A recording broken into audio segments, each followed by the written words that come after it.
श्रीदुर्गादेव्यै नमः। सिद्धकुञ्जिकास्तोत्रम्। शिव उवाच शृणुदेवि प्रवक्ष्यामि कुञ्जिकास्तोत्रमुत्तमम्। येन मन्त्रप्रभावेण चण्डीजापः शुभो भवेत्। न कवचम् नार्गलास्तोत्रम् कीलकम् न रहस्यकम्।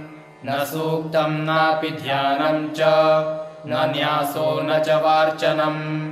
कुञ्जिकापाठमात्रेण दुर्गापाठफलम् लभेत्। अतिगुह्यतरम् देवी देवानामपि दुर्लभम्। गोपनीयम् प्रयत्नेन स्वयोनिरिव पार्वती। मारणम् मोहनम् वश्यम् स्तम्भनोच्चाटनादिकम्। पाठमात्रेण संसिद्ध्येत् कुञ्जिकास्तोत्रमुत्तमम्। अथ मन्त्रः। ॐ ऐं ह्रीं क्लीं चामुण्डायै विच्चे। ॐ ग्लौं हुं क्लीं जूं सः ज्वालय ज्वालय ज्वल ज्वल प्रज्वल प्रज्वल। ऐं ह्रीं क्लीं चामुण्डायै विच्चे। ज्वल हं सं लं छं फट् स्वाहा। नमस्ते रुद्ररूपिण्यै नमस्ते मधुमर्दिनी। नमः कैटभहारिण्यै नमस्ते महिषार्दिनी। नमस्ते शुम्भहन्त्र्यै च निशुम्भासुरघातिनी। जाग्रतं हि महादेवी जपं सिद्धं कुरुष्व मे। ऐङ्कारी सृष्टिरूपायै ह्रीङ्कारी प्रतिपालिका। क्लीङ्कारी कामरूपिण्यै बीजरूपे नमोऽस्तु ते। चामुण्डा चण्डघाती च यैकारी वरदायिनी। विच्चे चाभयदा नित्यम् नमस्ते मन्त्ररूपिणी। धां धीं धूं धूर्जटे पत्नी। वां वीं वूं वागधीश्वरी। क्रां क्रीं क्रूं कालिका देवी। शां शीं शूं मे शुभं कुरु। हुं हुं हुंकाररूपिण्यै जं जं जं जम्भनादिनी। भ्रां ह्रीं भ्रूं भैरवी भद्रे भवान्यै ते नमो नमः। अं कं चं टं तं पं यं शं ह्रीं दुं ऐं ह्रीं हं क्षं। धिजाग्रं धिजाग्रं त्रोटय त्रोटय। दीप्तं कुरु कुरु स्वाहा। पां पीं पूं पार्वती पूर्णा। खां खीं खूं खेचरी तथा। सां सीं सूं सप्तशती देव्या मन्त्रसिद्धिं कुरुष्व मे। इदं तु कुञ्जिकास्तोत्रम् मन्त्रजागर्ति हेतवे। अभक्तेनैव दातव्यम् गोपितं रक्ष पार्वती। यस्तु कुञ्जिकया देवी हीनां सप्तशतीं पठेत् न तस्य जायते सिद्धि ररण्ये रोदनं यथा। शिव उवाच शृणुदेवि प्रवक्ष्यामि कुञ्जिकास्तोत्रमुत्तमम्।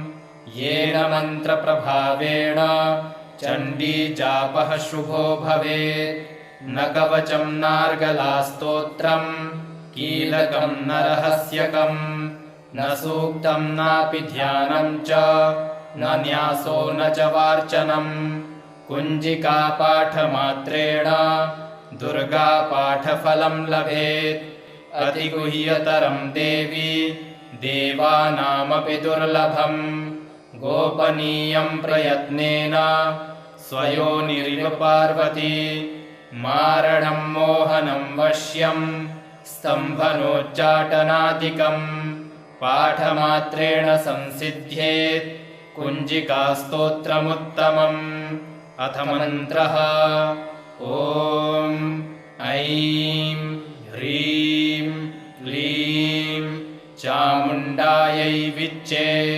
ॐ ग्लौं हुं क्लीं जूं सः ज्वालय ज्वालय ज्वल ज्वल प्रज्वल प्रज्वल। ऐं ह्रीं क्लीं चामुण्डायै विच्चे। ज्वल हं सं लं छं फट् स्वाहा। नमस्ते रुद्ररूपिण्यै नमस्ते मधुमर्दिनी नमः कैटभहारिण्यै नमस्ते महिषार्दिनी नमस्ते शुम्भहन्त्र्यै च निशुम्भासुरघातिनी। जाग्रतं हि महादेवी जपं सिद्धं कुरुष्व मे। ऐङ्कारी सृष्टिरूपायै ह्रीङ्कारी प्रतिपालिका क्लीङ्कारी कामरूपिण्यै बीजरूपे नमोऽस्तु ते। चामुण्डा चण्डघाती च यैकारी वरदायिनी विच्चे चाभयदा नित्यं नमस्ते मन्त्ररूपिणी। धां धीं धूं धूर्जटे पत्नी वां वीं वूं वागधीश्वरी। क्रां क्रीं क्रूं कालिका देवी शां शीं शूं मे शुभं कुरु। हुं हुं हुंकाररूपिण्यै जं जं जं जम्भनादिनी। भ्रां ह्रीं भ्रूं भैरवी भद्रे भवान्यै ते नमो नमः। अं कं चं टं तं पं यं शं ह्रीं दुं ऐं ह्रीं हं क्षं धिजाग्रं धिजाग्रं त्रोटय त्रोटय। दीप्तं कुरु कुरु स्वाहा। पां पीं पूं पार्वती पूर्णा खां खीं खूं खेचरी तथा। सां सीं सूं सप्तशती देव्या मन्त्रसिद्धिं कुरुष्व मे। इदं तु कुञ्जिकास्तोत्रं मन्त्रजागर्ति हेतवे। अभक्तेनैव दातव्यं गोपितं रक्ष पार्वती। यस्तु कुञ्जिकया देवी हीनां सप्तशतीं पठेत् न तस्य जायते सिद्धि ररण्ये रोदनं यथा। शिव उवाच शृणु देवि प्रवक्ष्यामि कुञ्जिकास्तोत्रमुत्तमम्। येन मन्त्रप्रभावेण चण्डी जापः शुभो भवेत्। न कवचं नार्गलास्तोत्रं कीलकं न रहस्यकं न सूक्तं नापि ध्यानं च न न्यासो न च वार्चनम्। कुञ्जिकापाठमात्रेण दुर्गापाठफलं लभेत्। अतिगुह्यतरं देवी देवानामपि दुर्लभम्। गोपनीयं प्रयत्नेन स्वयोनिरिव पार्वती। मारणं मोहनं वश्यं स्तम्भनोच्चाटनादिकम् पाठमात्रेण संसिद्ध्येत् कुञ्जिकास्तोत्रमुत्तमम्। अथ मन्त्रः ॐ ऐं ह्रीं क्लीं चामुण्डायै विच्चे। ॐ ग्लौं हुं क्लीं जूं सः ज्वालय ज्वालय ज्वल ज्वल प्रज्वल प्रज्वल। ऐं ह्रीं क्लीं चामुण्डायै विच्चे। ज्वल हं सं लं छं फट् स्वाहा। नमस्ते रुद्ररूपिण्यै नमस्ते मधुमर्दिनी नमः कैटभहारिण्यै नमस्ते महिषार्दिनी नमस्ते शुम्भहन्त्र्यै च निशुम्भासुरघातिनी। जाग्रतं हि महादेवी जपं सिद्धं कुरुष्व मे। ऐङ्कारी सृष्टिरूपायै ह्रीङ्कारी प्रतिपालिका क्लीङ्कारी कामरूपिण्यै बीजरूपे नमोऽस्तु ते चामुण्डा चण्डघाती च यैकारी वरदायिनी विच्चे चाभयदा नित्यं नमस्ते मन्त्ररूपिणी धां धीं धूं धूर्जटे पत्नी वां वीं वूं वागधीश्वरी क्रां क्रीं क्रूं कालिका देवी शां शीं शूं मे शुभं कुरु हुं हुं हुंकाररूपिण्यै जं जं जं जम्भनादिनी भ्रां ह्रीं भ्रूं भैरवी भद्रे भवान्यै ते नमो नमः अं कं चं टं तं पं यं शं ह्रीं दुं ऐं ह्रीं हं क्षं धिजाग्रं धिजाग्रं त्रोटय त्रोटय दीप्तं कुरु कुरु स्वाहा पां पीं पूं पार्वती पूर्णा खां खीं खूं खेचरी तथा सां सीं सूं सप्तशती देव्या मन्त्रसिद्धिं कुरुष्व मे इदं तु कुञ्जिकास्तोत्रं मन्त्रजागर्ति हेतवे अभक्तेनैव दातव्यं गोपितं रक्ष पार्वती यस्तु कुञ्जिकया देवी हीनां सप्तशतीं पठेत् न तस्य जायते सिद्धि ररण्ये रोदनं यथा शिव उवाच शृणु देवि प्रवक्ष्यामि कुञ्जिकास्तोत्रमुत्तमम् येन मन्त्रप्रभावेण चण्डी जापः शुभो भवेत् न कवचं नार्गलास्तोत्रं कीलकं न रहस्यकं न सूक्तं नापि ध्यानं च न न्यासो न च वार्चनम् कुञ्जिकापाठमात्रेण दुर्गापाठफलं लभेत् अतिगुह्यतरं देवी देवानामपि दुर्लभम् गोपनीयं प्रयत्नेन स्वयोनिरिव पार्वती मारणं मोहनं वश्यं स्तम्भनोच्चाटनादिकं पाठमात्रेण संसिद्ध्येत् कुञ्जिकास्तोत्रमुत्तमम् अथ मन्त्रः ॐ ऐं ह्रीं क्लीं चामुण्डायै विच्चे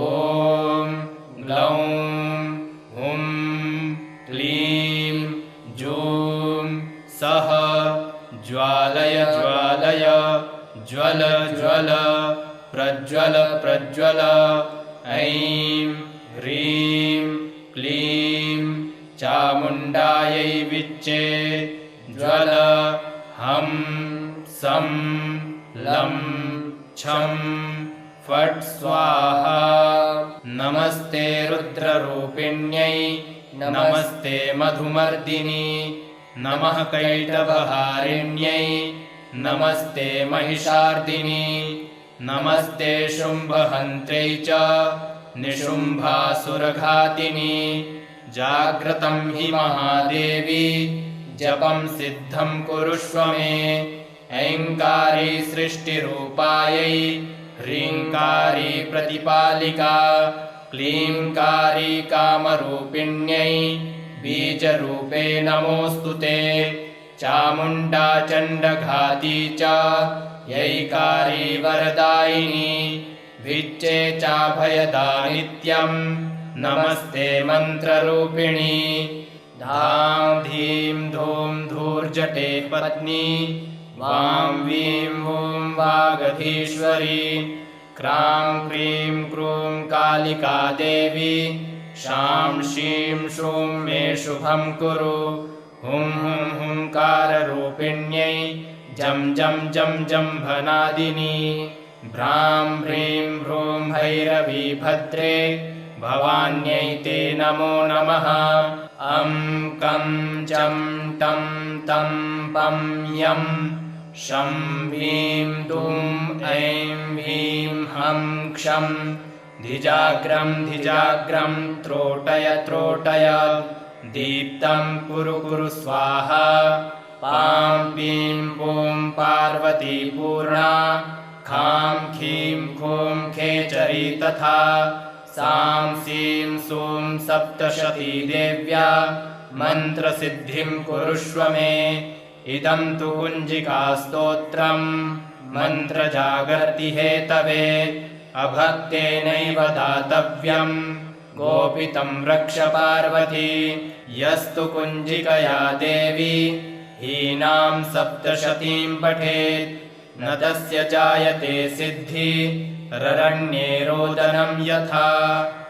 शिव उवाच शृणु देवि प्रवक्ष्यामि कुञ्जिकास्तोत्रमुत्तमम् येन मन्त्रप्रभावेण चण्डीजापः शुभो भवेत् न कवचं नार्गलास्तोत्रम् कीलकं न रहस्यकम् न सूक्तं नापि ध्यानं च न न्यासो न च वार्चनम् कुञ्जिकापाठमात्रेण दुर्गापाठफलं लभेत् अतिगुह्यतरं देवी देवानामपि दुर्लभम् गोपनीयं प्रयत्नेन स्वयोनिरिव पार्वती मारणं मोहनं वश्यं स्तम्भनोच्चाटनादिकम् पाठमात्रेण संसिद्ध्येत् कुञ्जिकास्तोत्रमुत्तमम्।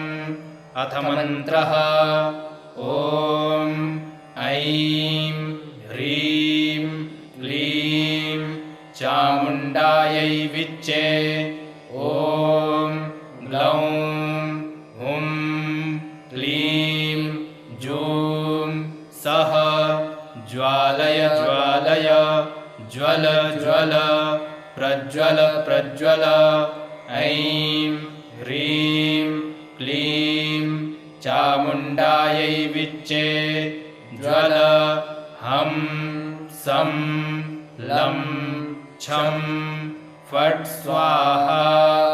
नमस्ते रुद्ररूपिण्यै नमस्ते मधुमर्दिनी नमः कैटभहारिण्यै नमस्ते महिषार्दिनी नमस्ते शुम्भहन्त्रै च निशुम्भासुरघातिनी जाग्रतं हि महादेवी जपं सिद्धं कुरुष्व मे ऐङ्कारी सृष्टिरूपायै ह्रीङ्कारी प्रतिपालिका क्लीङ्कारी कामरूपिण्यै बीजरूपे नमोऽस्तु ते चामुण्डा चण्डघाती च यैकारी वरदायिनी विच्चे चाभयदा नित्यम् नमस्ते मन्त्ररूपिणी धां धीं धूं धूर्जटे पत्नी वां वीं वूं वागधीश्वरी क्रां क्रीं क्रूं कालिका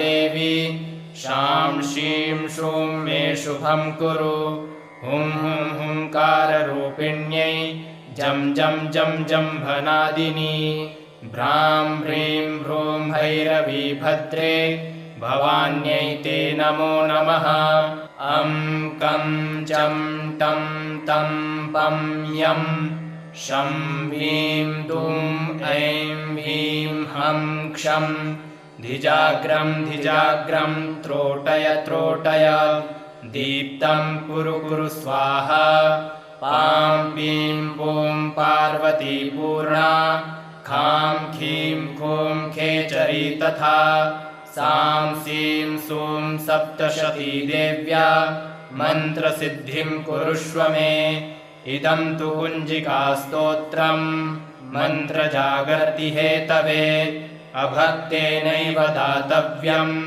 गोपितं रक्ष पार्वती यस्तु कुञ्जिकया देवी हीनां सप्तशतीं पठेत् न तस्य जायते सिद्धि ररण्ये रोदनं यथा। शिव उवाच शृणु देवि प्रवक्ष्यामि कुञ्जिकास्तोत्रमुत्तमम् येन मन्त्रप्रभावेण चण्डीजापः शुभो भवेत् न कवचं नार्गलास्तोत्रम् कीलकं न रहस्यकं न सूक्तं नापि ध्यानं च न न्यासो न च वार्चनम् कुञ्जिकापाठमात्रेण दुर्गापाठफलं लभेत् अतिगुह्यतरं देवी देवानामपि दुर्लभम् गोपनीयं प्रयत्नेन स्वयोनिरिव पार्वती मारणं मोहनं वश्यं स्तम्भनोच्चाटनादिकम् पाठमात्रेण संसिद्ध्येत् कुञ्जिकास्तोत्रमुत्तमम् अथ मन्त्रः ॐ ऐं ह्रीं क्लीं चामुण्डायै विच्चे ॐ ग्लौं हुं क्लीं जूं सः ज्वालय ज्वालय ज्वल ज्वल प्रज्वल प्रज्वल ऐं ह्रीं क्लीं चामुण्डायै विच्चे ज्वल हं सं लं छं फट् स्वाहा नमस्ते रुद्ररूपिण्यै नमस्ते मधुमर्दिनी नमः कैटभहारिण्यै नमस्ते महिषार्दिनी नमस्ते शुम्भहन्त्र्यै च निशुम्भासुरघातिनी जाग्रतं हि महादेवी जपं सिद्धं कुरुष्व मे ऐङ्कारी सृष्टिरूपायै ह्रीङ्कारी प्रतिपालिका क्लीङ्कारी कामरूपिण्यै बीजरूपे नमोऽस्तु ते चामुण्डा चण्डघाती च यैकारी वरदायिनी विच्चे चाभयदा नित्यं नमस्ते मन्त्ररूपिणी धां धीं धूं धूर्जटे पत्नी वां वीं वूं वागधीश्वरी क्रां क्रीं क्रूं कालिका देवी शां शीं शूं मे शुभं कुरु हुं हुं हुंकाररूपिण्यै जं जं जं जम्भनादिनी भ्रां ह्रीं भ्रूं भैरवी भद्रे भवान्यै ते नमो नमः अं कं चं टं तं पं यं शं ह्रीं दुं ऐं ह्रीं हं क्षं धिजाग्रं धिजाग्रं त्रोटय त्रोटय दीप्तं कुरु कुरु स्वाहा पां पीं पूं पार्वती पूर्णा खां खीं खूं खेचरी तथा सां सीं सूं सप्तशती देव्या मन्त्रसिद्धिं कुरुष्व मे इदं तु कुञ्जिकास्तोत्रं मन्त्रजागर्ति हेतवे अभक्तेनैव दातव्यं गोपितं रक्ष पार्वती यस्तु कुञ्जिकया देवी हीनां सप्तशतीं पठेत् न तस्य जायते सिद्धि ररण्ये रोदनं यथा शिव उवाच शृणु देवि प्रवक्ष्यामि कुञ्जिकास्तोत्रमुत्तमम्